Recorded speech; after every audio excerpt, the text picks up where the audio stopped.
The Galactic Concord had once been a beacon of unity, a multi-species coalition spanning thousands of star systems. It's built on mutual trade, scientific collaboration, and the dream of lasting peace. But dreams fade, especially in the cold vacuum of space. It began with a dispute over resource extraction in the Taraxis cluster. The Jorvathi hegemony and the Threxan Union, both ancient powers, claimed territorial rights to the cluster's rare voidstone, material vital to hyperlane stabilization and energy storage. What started as diplomatic bickering escalated into border skirmishes, then all-out war. The first year was brutal, the second catastrophic. By the fifth, it was no longer just Jorvathi versus Threxan. It had consumed dozens of civilizations. The conflict metastasized, dragging in fringe factions, mercenary fleets, and ideological extremists. Empires collapsed. Peacekeeping organizations crumbled. What remained was a galaxy fractured into endless war zones and ruins. They called it the war that would never end. Fighting evolved beyond tactics. This was now attrition by desperation. Automated war factories churned out machines that no longer needed orders. Bioengineered soldiers were designed to feel no pain and follow no protocol. Nanite weapons turned planets into lifeless glass, and through it all, Earth remained silent. Humanity had entered the galactic stage just a few centuries prior. After their sudden and unexpected rise following the discovery of faster-than-light travel, many alien civilizations regarded humans with suspicion. They were from a death world, after all resilient, aggressive, and chaotic. The Concord accepted. Earth, diplomatically, but politically. Humans were pushed to the sidelines. When the war began, Earth offered to mediate. They extended olive branches, sent humanitarian aid, and proposed technological collaboration, but no one took them seriously. The apes are playing diplomats now. One Threxan senator infamously scoffed. They should stick to their gravity. Wells and jungle beasts. The Jorvathi were worse. Human emotion will never survive a war of attrition. Leave them out of this. The galaxy laughed at Earth's absence, mocked their pacifism, assumed cowardice or incompetence. But none dared provoke the humans outright after all. Earth's death world status made them unpredictable, and humans had been remarkably restrained. In truth, humanity wasn't afraid. They were watching. For 200 years, Earth monitored every battle report, every propaganda message, every fleet maneuver. They built silent satellites and relay stations at the edges of war-torn sectors. They studied everything: cultural tendencies, tactical doctrines, species-specific weaknesses. They watched the Concord burn while they trained in silence. Earth turned inward, investing in deep AI modeling, high-energy field theory, and forbidden war technologies no other race dared pursue. Where other species built bigger guns, humans built smarter ones. Where others modified bodies for war, humans rewrote biology itself. Their research was hidden behind the most secure firewalls and orbital black zones. No one knew what Earth was truly preparing. Publicly, humanity maintained their role as neutral observers. Privately, they ran simulations of how to end the war with minimal bloodshed.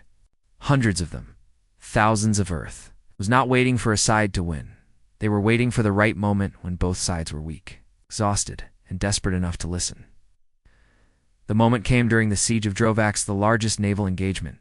In over 70 years, 2,000 ships, 4 million lives, a system reduced to radiation storms and asteroid belts. Both the Jorvathi and Threxan fleets had been trapped in a brutal deadlock, neither able to advance, retreat, or survive much longer, desperate and broken. The Galactic Council now, little more than a coalition of survivors, reached out to Earth. One last time, there was no ceremony, no public announcement, just a simple message relayed on a private channel. If you still have the strength to help, the galaxy would accept it. It was both a plea and an admission of failure. Earth's reply was just as simple: we've been ready. By the 217th year of the war, the galaxy was little more than a wounded creature, bleeding out slowly from every limb. The Jorvathian Threxan forces, once mighty empires boasting armadas larger than moons, were reduced to salvaged husks of battleships and exhausted conscripts. The smaller civilizations that had once aligned with either side now regretted their choices, yet had no way out. The war had become a prison of momentum. Diplomatic structures had all but collapsed. The Galactic Concord, once the governing body of 80% of known space, had lost authority years ago. Now, the Council was a half-empty chamber on a shattered orbital station, tended only by those desperate enough to keep pretending the galaxy still had leaders in this broken state. The Council finally did the unthinkable. They sent an official request to Earth. No fanfare, no ceremonial plea. Just an encrypted, quietly embarrassed message transmitted through long-range diplomatic bands. Human delegation. The Council acknowledges its previous dismissals and failed collaborations. We are requesting aid. If Earth still has the capability or will to intervene, we humbly ask for assistance. This war cannot continue. It was the first time in over 2 centuries that anyone in power openly admitted the war was unwinnable. Earth's response came within minutes. Message received. We are assessing the situation. Expect our presence soon. No threats. No promises. Just calm assurance. The Council wasn't sure what to expect. A task force, maybe. A diplomatic envoy. Human ships hadn't been seen near war zones in decades. Most assumed Earth's military had withered with its silence, but Earth had never been idle. 21 days later, something arrived. It wasn't a fleet. It wasn't a fleet escort. It was a single ship. An obsidian black construct 1 kilometer in length, shaped like a narrow wedge. But with no visible thrusters, ports, or weapons. It had no nameplate, no registration. It simply appeared at the edge of the Drovac system and moved silently into position between the 2 war-torn fleets. At first, neither side reacted. They were too stunned. Then came the whispers, the rumors, the panic. The Jorvathi thought it was a new Threxan weapon. The Threxans thought it was a rogue AI gone autonomous. Some believed it was a mercenary faction's terror ship. The truth was far worse. That was no ordinary vessel. That was Terminus. Earth's first and only strategic intervention ship. It's designed not for conquest, but for conclusion. It didn't broadcast any warning. Didn't open communications.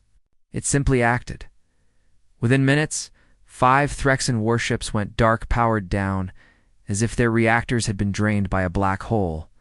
Their hulls remained intact, their crews alive, but the ships were completely immobilized.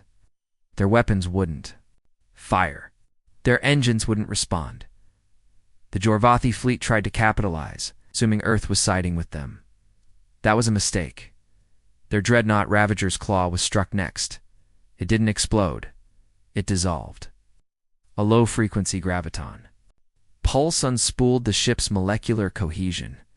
It disintegrated quietly into a perfect sphere of scrap, its escape pods ejected, and gently ferried to safety by invisible tethers.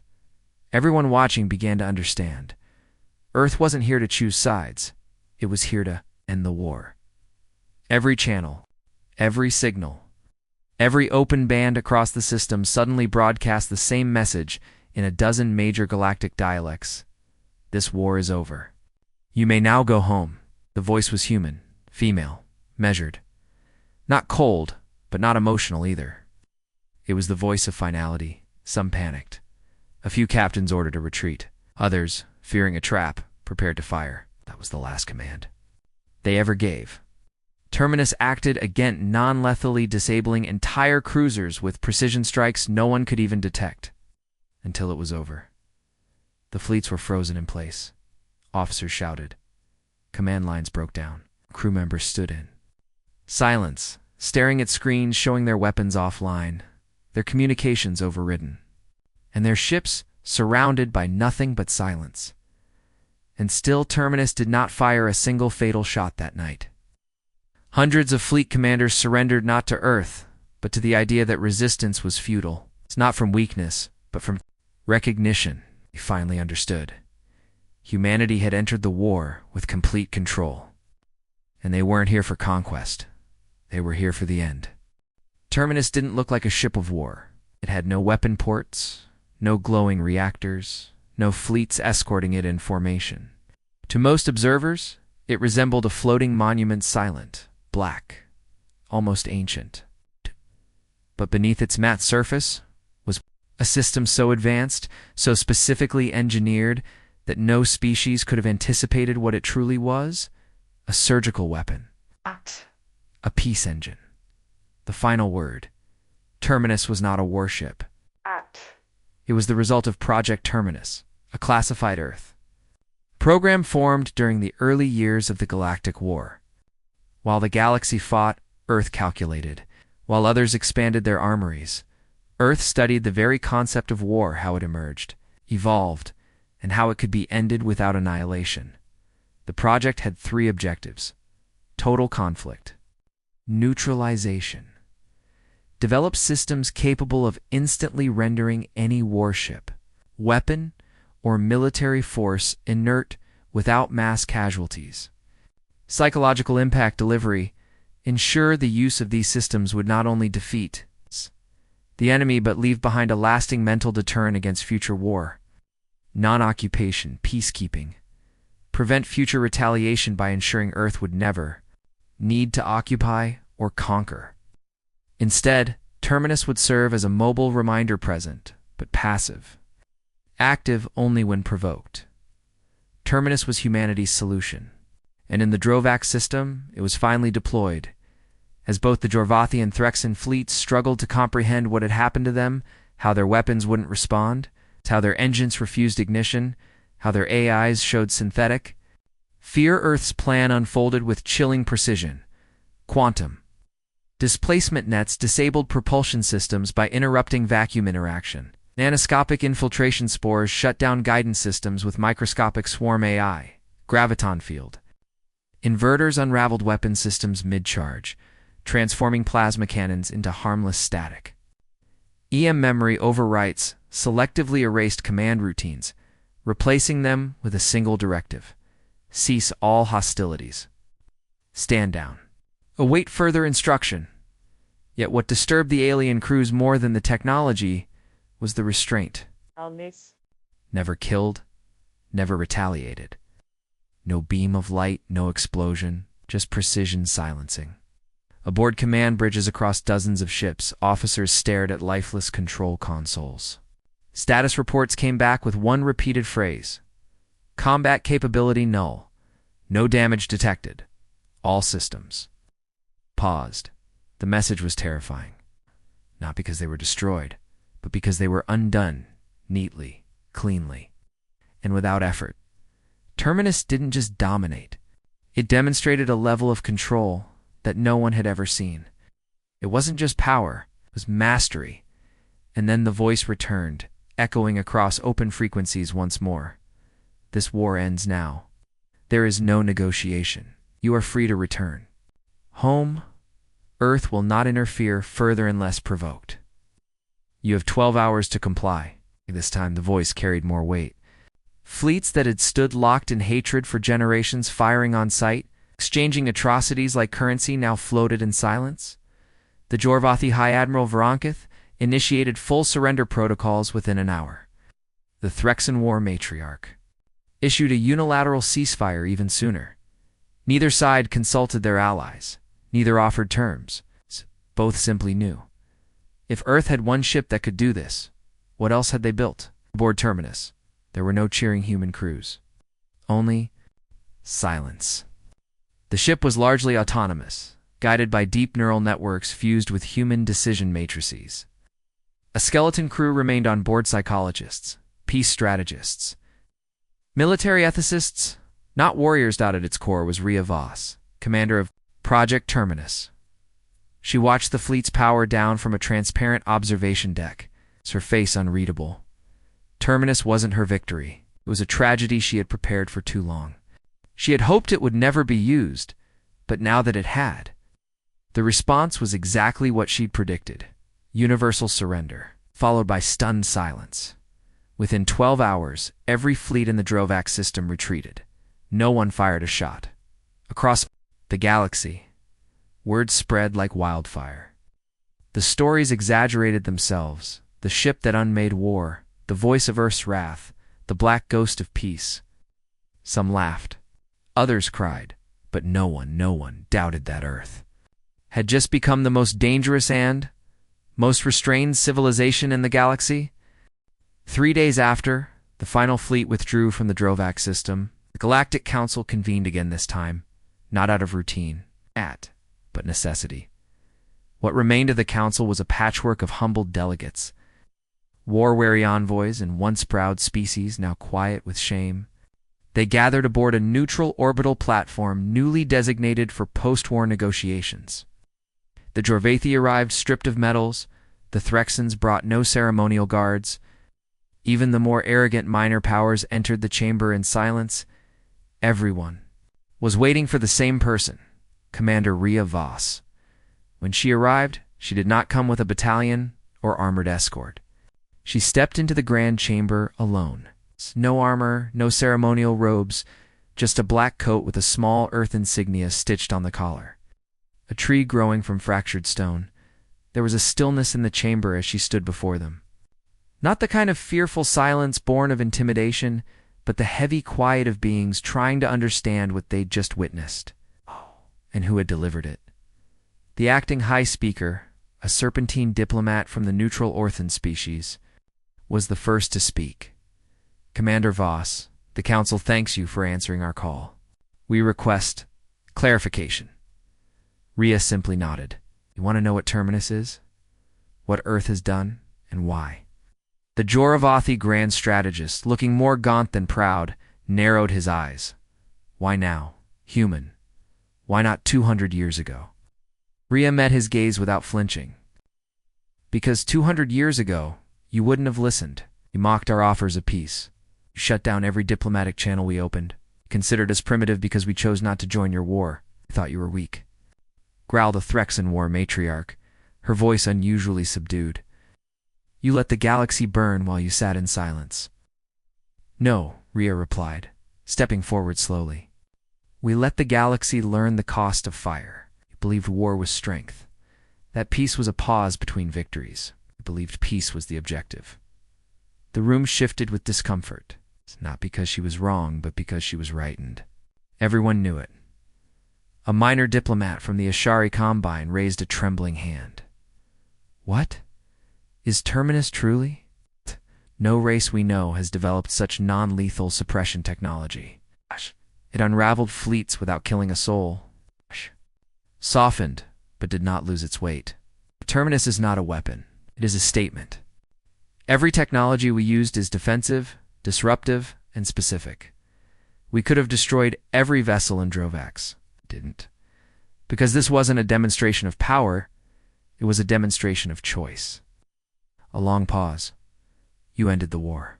Overnight, the Orthan speaker said slowly, some are calling it a miracle, others, a threat.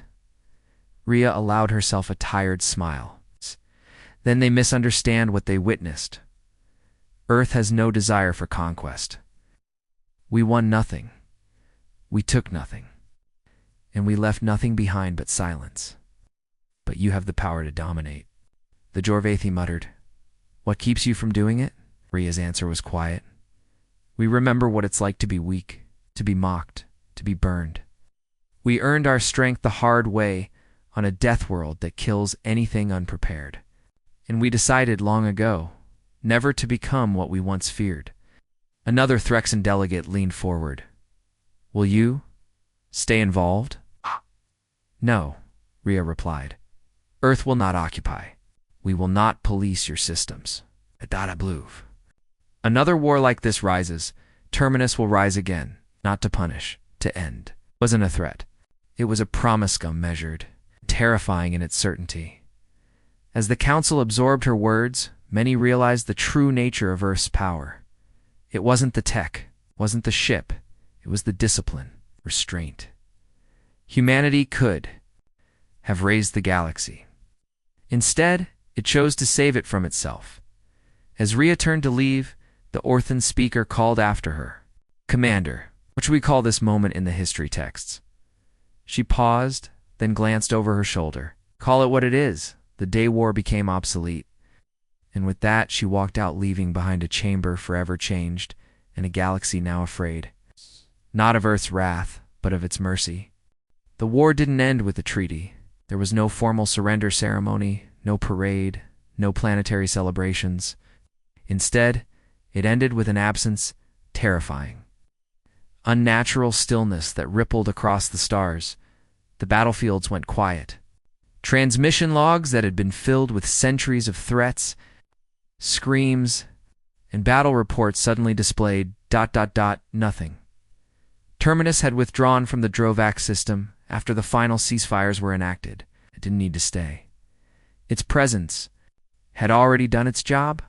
It left behind only a final message, imprinted on all long-range beacons in the sector. War is no longer necessary. We're free to rebuild. Earth will be watching.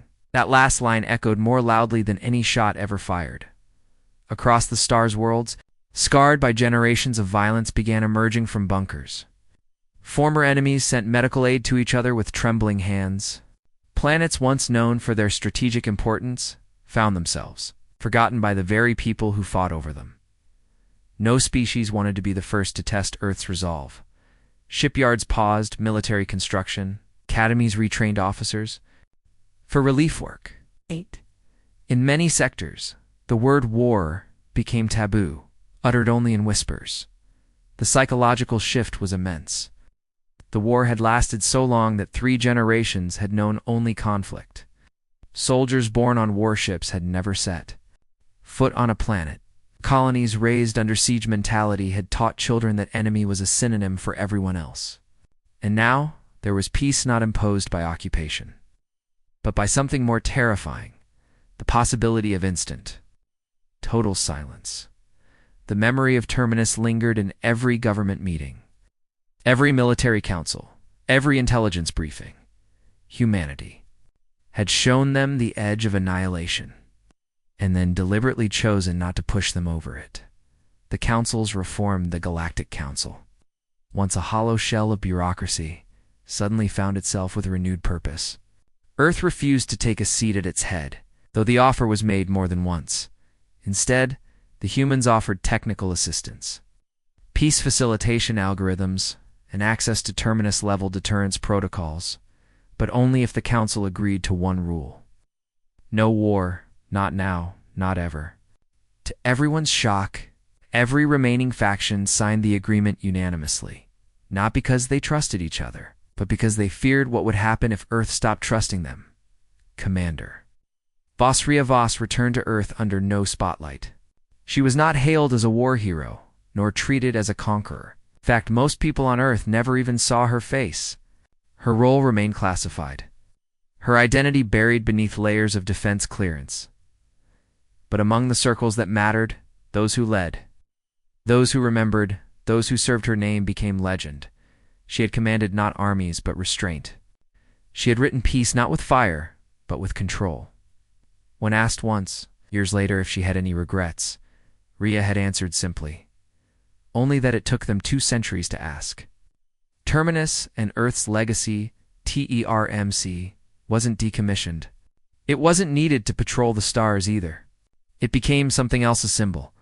It was placed in a quiet orbit around a neutral moon, visible to all passing ships, inactive but unmistakable, a silent observer, a monument, a warning.